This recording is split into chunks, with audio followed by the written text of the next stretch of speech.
Hard to imagine here on the Lower Mainland. Senior meteorologist Kristi Gordon joins us now with the latest. And Kristi, it looks like it's going to be a while before we're all back in flip-flops over here. Yeah, probably summer, Chris. No, in terms of the deep freeze, we are going to stay below freezing through the weekend. It's not until next week that we'll slowly climb out of it. Here's a look at how cold it was this morning. To give you perspective, these numbers are a good 13 to 25 degrees below seasonal for this time of year. Now, Arctic outbreaks are not uncommon. We do get a few of them throughout the winter months. However, an Arctic outbreak this extreme is not as common. But let's think back to December of 2021, just after Christmas. We had an Arctic outbreak very similar to this, and that one lasted a good 6 days. This one, we're looking at more of a 2, 3, 4 day event. Here's a look at the morning wind chill. So we did hit minus 50 with that wind chill, and in Metro Vancouver, it was officially minus 24 this morning with that wind chill. Now, I want to highlight the fact that we are slowly going to come out of it, but in terms of coming back to near seasonal values, it will be late next week. And I want to point out Tuesday and Wednesday. Those are the days that we're going to be watching over the next little while for the potential for snow once again. Chris, back to you. All right. Thanks very much, Kristi. All right, let's see when that snow is going to melt. We have to wait at least a little while. Here's Kristi.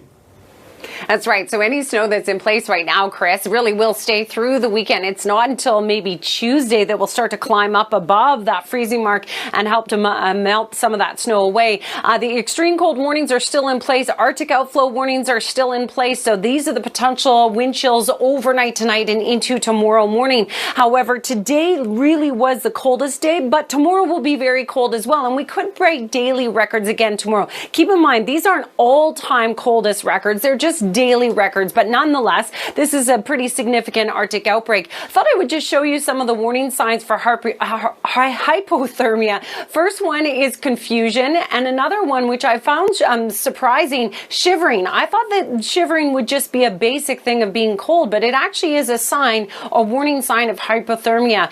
Speaking difficulty or having difficulty speaking, sleepiness, as well as stiff muscles. So just a heads up, yeah, 811 could be your friend with those if you're experiencing any of those. Arctic outflow very strong, but it's late tomorrow in the afternoon that we'll start to see that Arctic outflow weaken a little bit. And we talked about next week. As we head into next week, we're going to see a slow climb. It really will be a gradual increase in terms of temperature. But during the transition, we've got a system that's going to drive in on Tuesday into Wednesday, and that system could bring significant snowfall to our region. So it's really a heads up at this point. Here's a look at the temperatures we're expected. Again, very cold tonight, tomorrow morning, and then a little bit of a warm up tomorrow afternoon, in that we'll see a little bit less wind across Metro Vancouver, so a little bit less of that wind chill. There you go, though, staying below freezing, it looks like potentially through Monday. Chris, back to you. Can't complain about that sunshine. Kristi, thanks very much.